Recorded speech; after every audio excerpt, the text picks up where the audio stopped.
09 Agustus 2011 dimulai. Hadirin yang kami hormati, untuk mengawali acara ini, marilah kita buka dengan pembacaan basmalah bersama-sama. Acara selanjutnya yaitu pembacaan ayat suci Al-Quran yang akan dilakukan.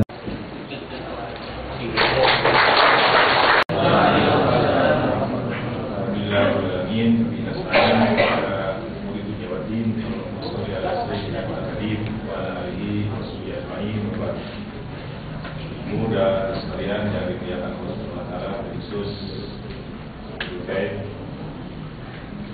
dengan seluruhnya dari CNU yang lebih lama Kota Tasikmalaya misalnya bidadarinya sampai ke tingkat cabang Aceh dan seluruh organisasi yang di bawah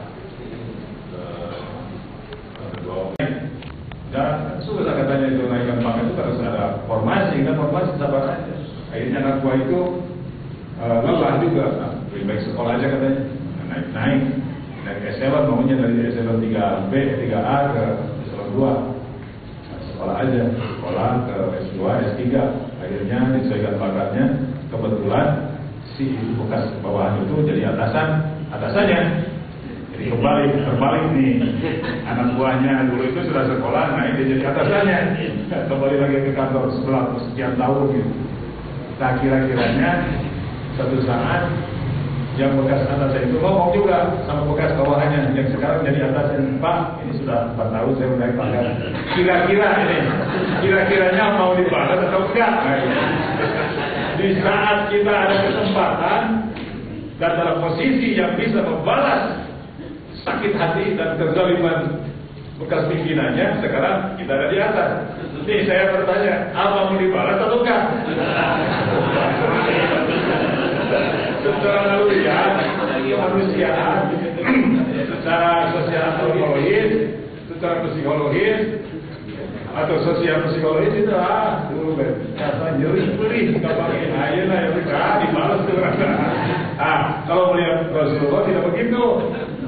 Takut apa maafkan saya kedolim itu selesai sebetulnya, jadi tidak ada terkesuma. Itu yang sulit. Saya tanya di mana-mana biasanya ya bagus dulu katanya biar merasakan dulu sedikit bagaimana rasanya diperbaikan. Yang kedua yang sulit itu kata Rasul, udah tadi sudah mempertahankan dari materi ini mengisi waktu aja daripada ngomong yang baik-baik. Tuti man harwaka atau musliman menahan, jadi harus memberi sama yang menahan, dan itu yang pikir. Sudah pikir, biasanya kan kita dibalas. Korea, yang baik dari itu kan datang minta jam ini untuk SPP anak saya, lalu bisa dulu saya kembali. Meski susah duit lagi, bangkrut usaha juga besar ya kita bangkrut tuh dia bilang bangkrut ya, karena hari itu dipertukarkan. Wakil saya dari lahabai nas. Satu saat orang yang miskin itu jadi kaya, yang tadi kaya jadi miskin. Datang terus tadi tolong nih tetangga baik, saya ini ada keperluan menghadapi lebaran, perlu banyak yang harus saya bayar, tolong minta pinjam. Kira-kiranya mau dikasih nggak? Dulu kita mau pinjam nggak kasih. Sekarang dia yang merangkap meminta sampai nangis lagi. Kira mau diberi atau enggak gitu. Nah, gitu. Iya, tetangga. Saya punya tetangga dulu punya rambutan tinggi, pohonnya cabangnya banyak dengan pohonnya bagus dan nangis. Tetangganya itu minta anaknya nangis. Dia bilang udah dibajong katanya nggak bisa. Tidak ada yang ngawat, tadi bajong nggak dibeli. Ini hanya untuk anak saja katanya. 1, 2 biji nggak bisa. Terpaksa belikan di kursi. Sudah satu saat ada balasan, jadi pohon durian ya. Lagi makan juga, itu anaknya minta durian. Nah, bisa ke sini, kira-kira dikasih nggak?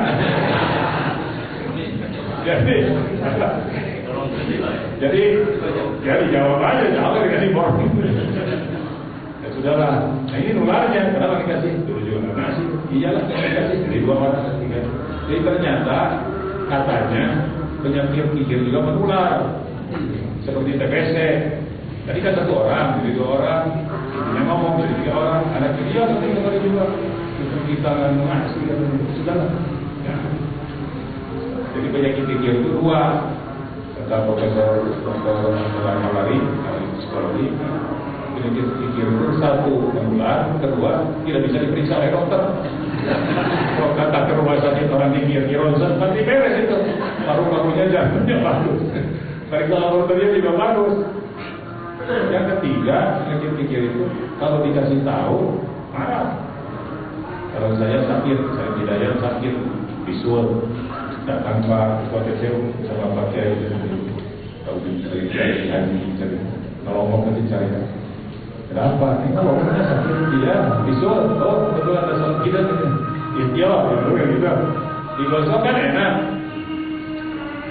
Tapi kalau yang datang seluruh warga NU datang ke saya, pimpinannya kalau mau ada apa ini ngabling-ngabling? Ini kalau paling kota punya penyakit pikir, kira-kira gimana? Marah oke. Nah itulah penyakit pikir.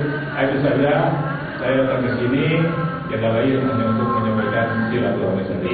Mudah-mudahan alhamdulillah tadi ancaman Rasul dengan ikatan yang bagus.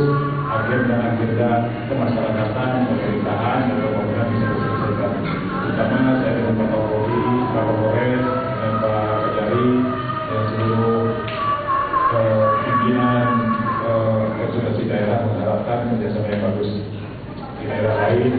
Mudah-mudahan bisa diselesaikan. Ada separatisme, ada radikalisme, anarki, ada paduan antar sasaran dan sebagainya. Mudah-mudahan kita bisa selesai. Saya kira masalah-masalah di sekolahnya tidak bisa diselesaikan oleh seorang dokter saja.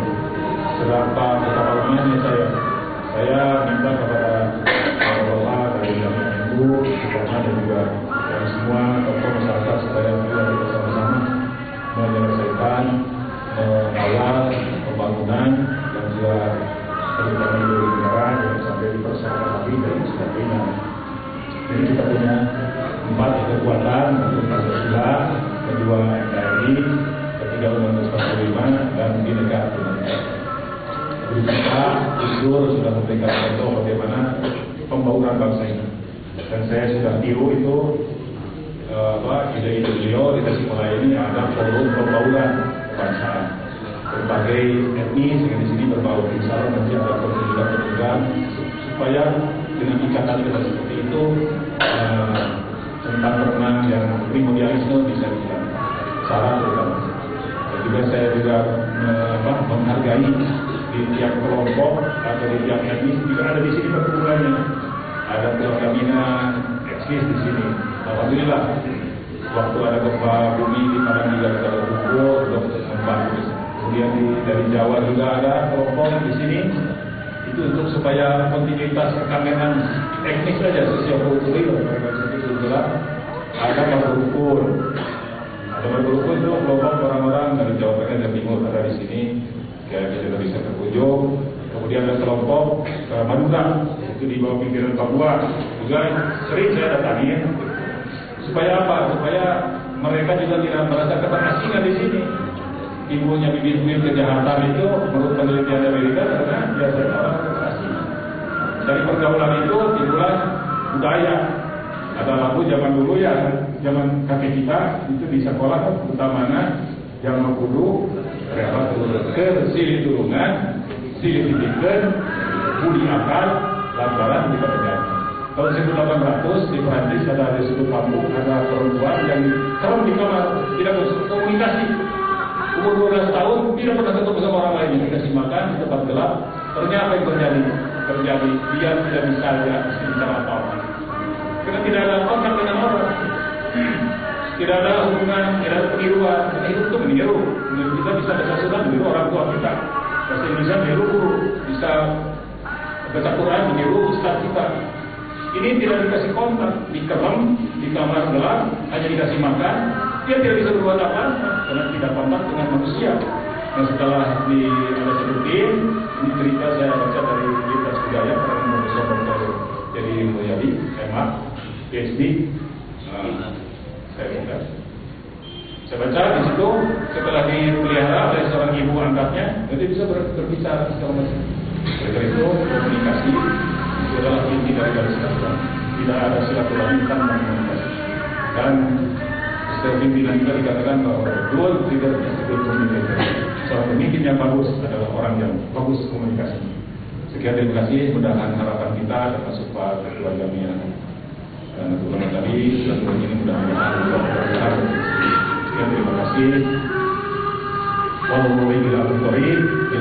Wassalamualaikum warahmatullahi wabarakatuh.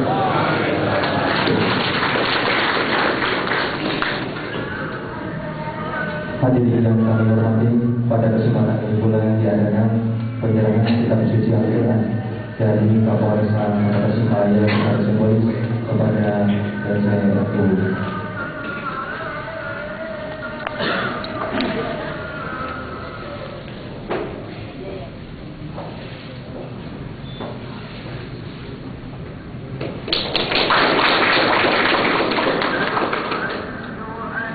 Hadirin yang kami hormati, acara selanjutnya yaitu